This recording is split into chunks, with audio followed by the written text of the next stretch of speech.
that kids are doing now that just scares the crap out of me. You know, when I grew up and kids played with, they were smoking cigarettes and smuggling beers, or maybe getting some, you know, to smoke. But I mean, now, you know, people are taking stuff and they're just dead. What's the most expensive ticket you've seen sold? Super Bowl tickets, always. $50K. 50K? Yeah. Well, no, you could see $1 million for a suite. Boom. What?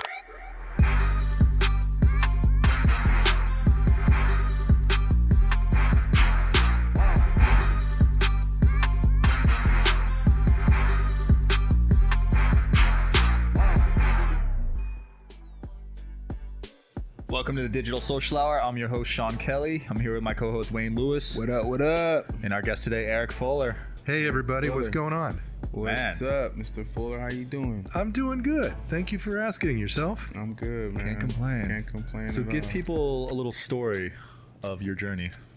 Well, my journey is long because I'm old, which is helpful. Are So, you old? I am 62 years old. You're not 62. I promise you. 62 years old. Looks I good. thought you was 32. Oh, now you're a liar. Your name for the rest of the day is going to be the black-hatted liar. Right. Blue You're hat. probably a Mets hat. Yeah, Probably a yeah. Mets fan Yeah. wearing the Yankees Yeah, cap. right, That's what that's exactly. going on. I like the Mets colors better. I ain't gonna lie to you. Steve Cohen's your new best friend. Right. I'll put in a call for you. Thanks. So, yeah, so my journey's long. I mean, you know, I did all the classic stuff. I went to school and graduate school and worked serious jobs, and then decided to have some fun. So I got involved in live entertainment and got mixed up with crazy people like you all, which has just been an experience and a half for me. Is that how you're backstage at every music festival, Coachella, EDC, and all that? I think I'm backstage at every music festival because I'm a curiosity. Nobody expects a guy like me to be jumping up and down on the stage with, you know, Jamie XX in Miami, or you know, with the Chili Peppers or Griffin in the Gulf Coast of Alabama. Right. But I love it. I want to be in the mix all the time. It's just fun. So what's the secret to getting into these exclusive events? I've seen you get in every event we've been to. You just walk up, skip the line. What's the secret sauce? Well, I worked hard and people know me. So He owns a venue.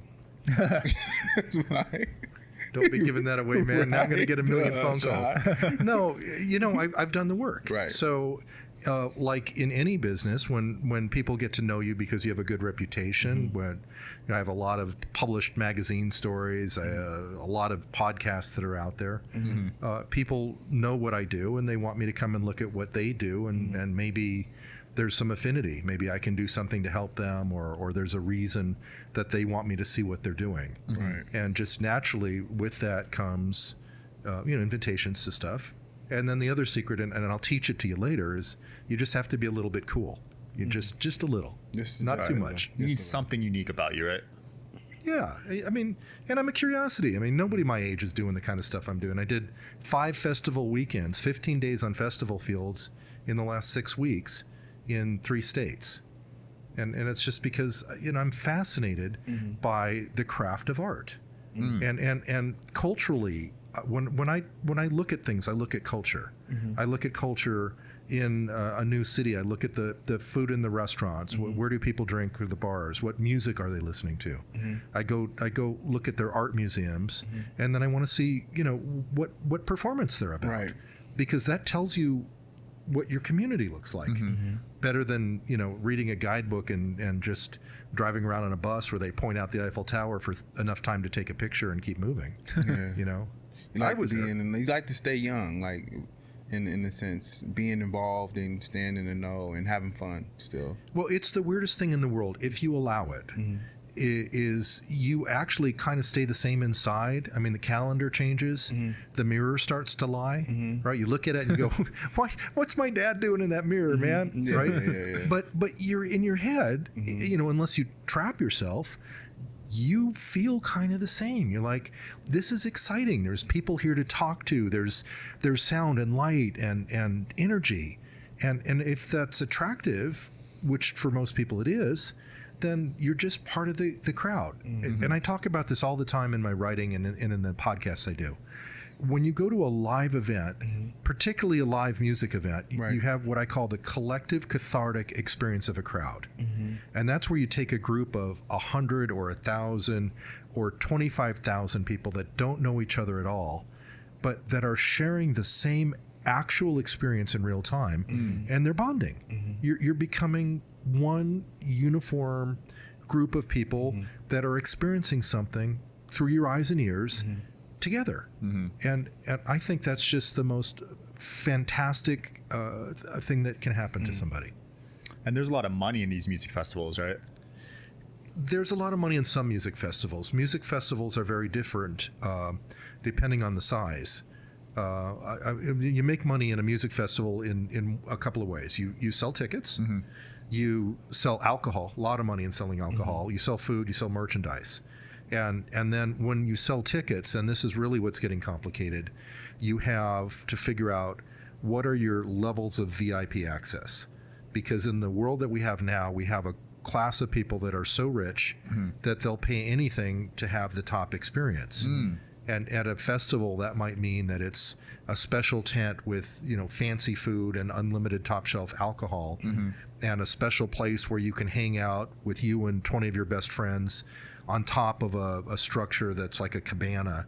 There's a row of cabanas with a good view. Right. And then the next level down might be an area that doesn't have a private cabana and doesn't have the fancy food or the alcohol, but you're still in a private space if you want it. You could be anywhere else, but you can hide from it. And in a huge festival where there's 15, 20,000 people in a hot field, you may want the ability to pull back. Next level down from that might be just a VIP space where they dug a couple of swimming pools that are 2 feet deep, so you can sit around the pool in a bathing suit and jump in it if it's hot outside, and then whatever's left over they sell as GA, and the spread might be 10x between the lowest price ticket to just get in and see the show and the highest price ticket. And, is that the reason why Beyonce tickets are $4,000 each? Well, her tickets aren't $4,000 each. So that's a lie. There's a very small number of Beyonce tickets that we're selling at $2,000 or more on the primary market. Some of those got flipped out to the secondary market where it's just but it's profit. It's not necessarily profit. It's sort of a testing of the market. Right. What happens is you put a tour out with Beyonce. She hasn't toured in 7 years. She's got arenas that seat between 14 and 19,000 people. Which is going to be sold out. Which are going to be sold out. But Beyonce and Jay-Z, they're not afraid to get paid. So maybe what you do is you sell 15,000 tickets out of the gate at scaled prices, very high in the front and not too bad in the back, so you don't make all the fans upset. And then you keep some really good ones back. And as it gets closer to the date, you try it out. You might say, here's 2 seats that are in the second row. They're $2,000 each. Here's 2 other seats in the second row. They're $2,500 each. If they sell, maybe you try 2 more at $3,000, and you're just kind of fooling around with it to see how much you can get. What's the most expensive ticket you've seen sold?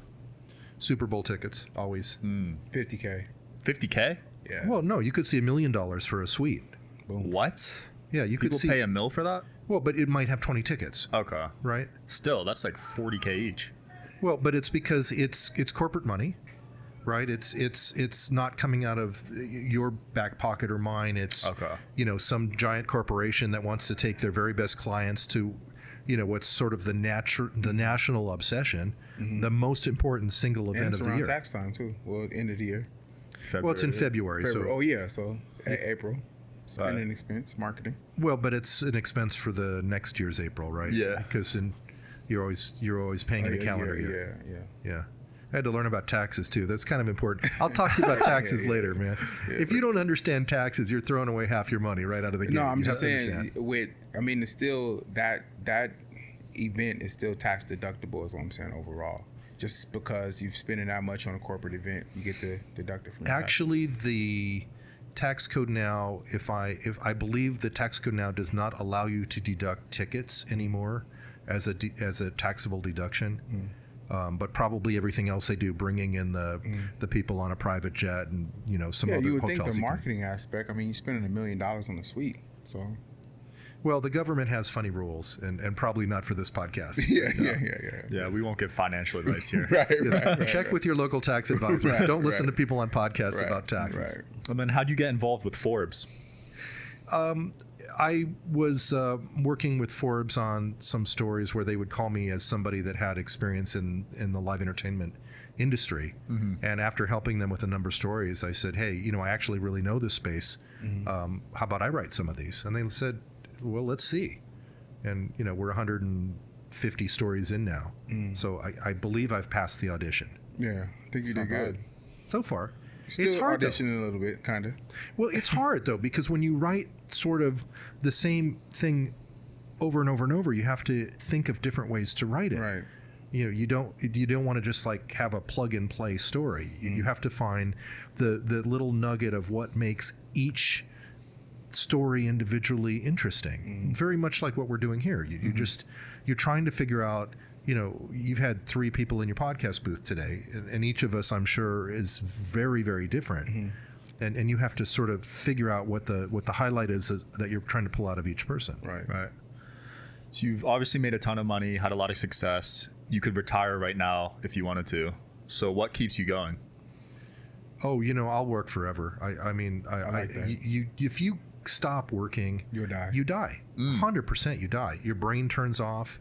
And the other thing is that your job becomes your vacation. I mean, go take 4 weeks someplace with nothing to do, and tell me what you're trying to do after 2 weeks. If you're like any of us, you're like, give me anything. I've got to do something.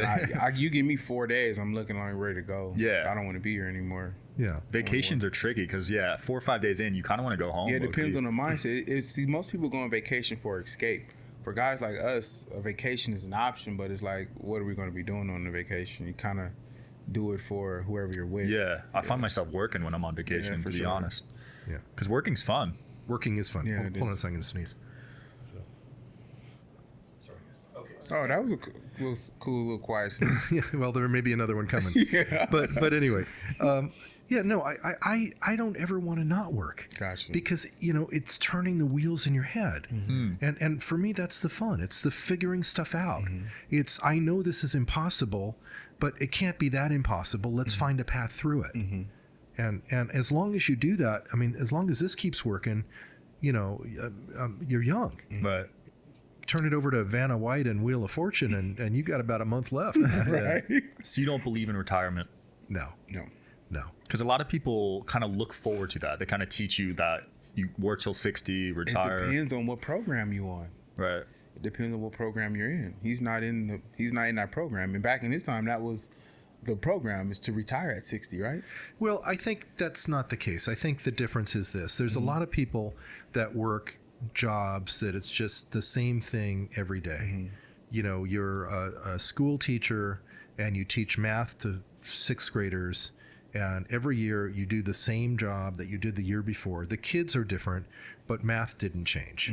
And after you've done it 35 times, you probably have had enough trying to explain how to solve this kind of a problem.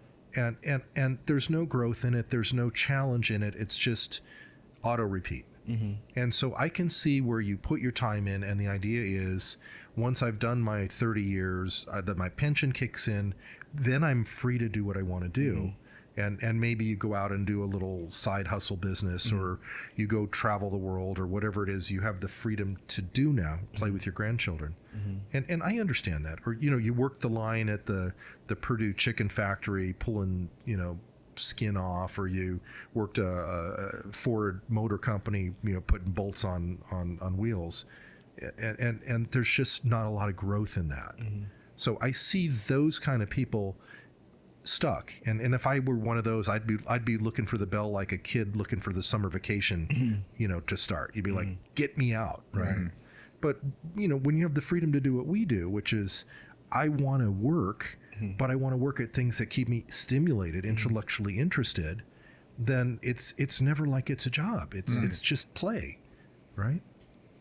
So how do you deal with stress with work?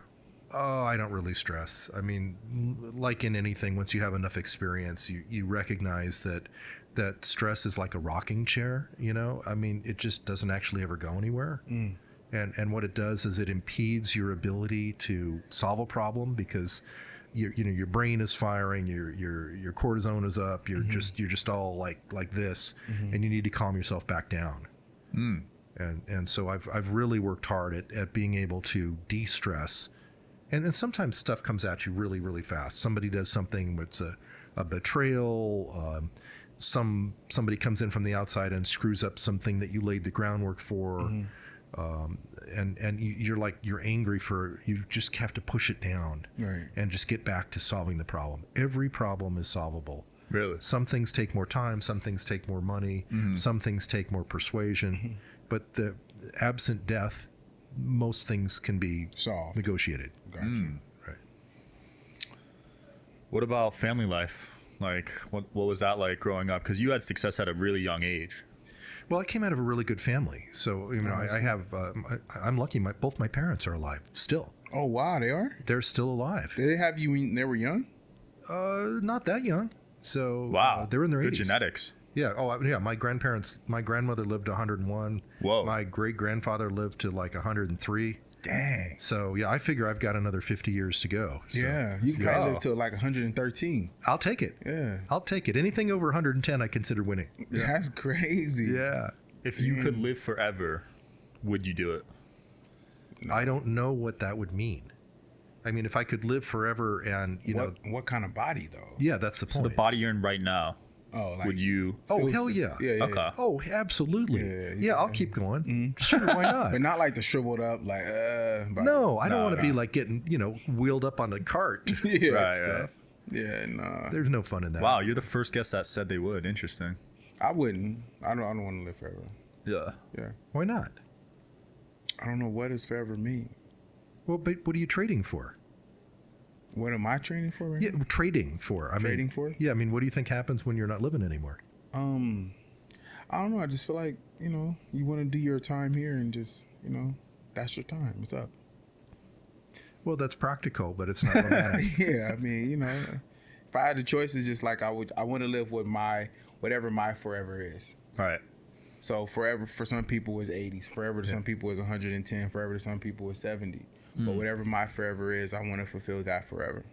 Well, I'm with you. I think that as long as your brain is functioning Right. and your body's somewhat cooperative, then it's all good. Right. The second that starts to melt, then you're just a prisoner of your chair. Right. And I think that's where it gets difficult. Agreed. Right. What do you think that, growing older is some of the things that you realize? Is there any regret, or do you feel like in our generation and younger, what are some of the things that you look like, man, you're going to regret that when you're older? Trust me. When I look back at your generation, Yeah. I think every generation figures stuff out in their own way. I do worry about the way that the newest generations have to face some of the damage that the older generations have done. You're seeing, massive climate disruption, and that's going to become worse, over the next 50 years, and all the consequences of the irresponsibility of the way we've taken care of the earth so far. But I also look at stuff that kids are doing now that just scares the crap out of me. The casual use of the stuff that'll just, when I grew up and kids played with, they were smoking cigarettes and smuggling beers, or maybe getting some, to smoke. But I mean, now, people are taking stuff and they're just dead. That's a problem. So. What do you think caused that problem? Because it came like 80s, 90s. What, drugs? No, I don't know when came. came That very all recently. Oh, It just, very that just kind of showed up. Assault, this much can kill you. Like, it just. What does it do to you? I'm not sure. This is so scary to me. I don't really know. Like, Here's what I can tell you what it does to you. What it does to you is it impairs your respiratory system. And so if you have just a little bit too much, it knocks you out and it slows your breathing. And if it slows your breathing enough, you don't wake back up. You're just dead. So you go very peacefully, but you're gone. And that's Narcan, which is the drug that the U.S. is finally, or the antidote that the U.S. has finally legalized over the counter, basically removes that block on your respiratory system, and you can start breathing again, assuming that somebody's awake to give it to you. Yeah, I saw EDC at a tent just full of that. Yeah. Oh, EDC had a tent full of it? Yeah, because a lot of people take drugs, I guess, at that festival. Well, and there's a lot of things now that are coming up that look like they're one thing, but they're not. You know, there's a lot of pills that come across the border that look like they're, you know, some sort of a drug, not, but in fact it's infused with because Crazy. that's the way they hook people and create more demand. But there's no regulation on how much, how strong. The batches vary, and that's why you're seeing this incredible epidemic. Do you think this problem is fixable, or are we too far in? There's nothing that we've been able to do so far to slow as long as I've known. I don't know how you fix this other than education and diversion. And I'm not trying to be too political. We're going that way pretty quickly. But, but we have a system in this country where we're the only first world country on the planet that doesn't believe we should provide health care. Right? We argue against health care. And we don't really have a functioning mental health system. So we handle all these problems with policing. And policing doesn't solve the kind of problems that start. You need diversion programs and you need counselors and you need some alternatives so that when someone's in trouble that isn't backed by lots of family money to get in a program, they can still get in a program and maybe get help to figure out alternate paths. But in the absence of that, they're dead. I mean, it's not if, it's when. That's scary, especially if you're having kids, you know, growing up, teenagers and stuff. Scary to think about. Yeah, super. Because I mean, there's a huge epidemic of usage in general. It's like at an all-time high right now. And I don't even know if the education would work because we had Dare growing up. Did you guys have Dare? Yeah, and that was like a joke. Like we made fun of it, to be honest. Yeah, because what is Dare? Well, but Dare was a program that was like a slogan program. You have to move away from the divisiveness that we have as a country, where everybody's trying to figure out why the other guy's dumb, stupid, mean, evil, and move back to sort of being, a single group of people united to be part of a community. And only when you have community can you influence behavior. Right now we have tribalism, right? So if I don't like what you're doing, our news media, our politics now tell me to go out and say you're terrible. And kids pick this up, they watch it. You don't learn about love, you don't learn about community, you don't learn about seeing somebody in trouble and helping them. You just walk by and kick them. No, or you film them. Yeah, you don't help them, you record them bleeding to death. Yeah, right. That's the new help. Right. Yeah. So, well, this is the most unfun podcast I've ever been on. So, good heavens, man. I don't even know what you've been talking about the rest of the day, but what are you doing to me here? Let's end on a happy note. What's bringing you happiness right now in your life? All the new friends I'm making. Really, I just go around and I go to things that are fun to do and I meet cool people. Right. And, I'm in the time in my life where I have the ability and the time to make new friends and explore those relationships. And the thing that I've learned, if you want to take one thing away from what happens when you get to be my age, everybody has a story if you just ask them. And the other thing is, almost everybody has a joke if you let them tell it. Right.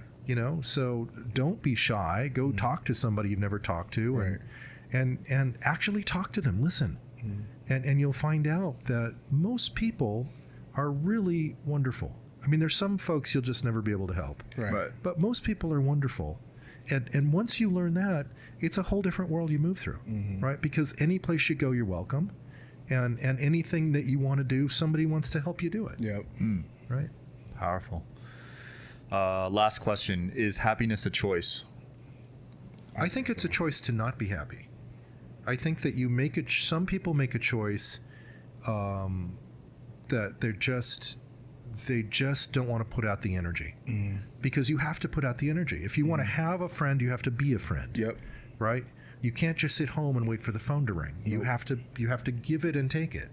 You have to stand up for your friends. I get calls all the time. I have this issue or question, whatever. I'm there. Whatever you need from me. Right? And vice versa. But if you're just like, plugged in front of Netflix for 17 hours a day, Right. you don't exist, right? So I think that it requires just that little push to get out and be part of your community. Right. But once you start that, once you gain some momentum, you just let it build. Wise words right there. Absolutely. Any closing comments, Eric? No, I just love what you guys are doing. What you're doing is really what I'm talking about. You're bringing in new people. You're talking to them. You're trying to understand their essence. Right. You're trying to share with other people what the world looks like, in this case, through my eyes. And boy, you put me through the ringer. I'll get you later for that. Right.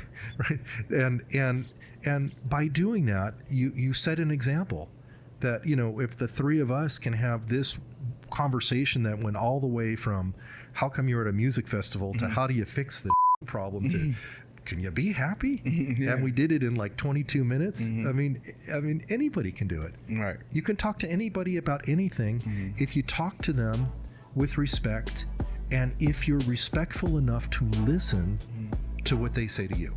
That's the key. Listening. A lot of people need to work on that. Listening. Yeah. That's the key. Wayne? Thank you guys for tuning in and watching the Digital Social Hour.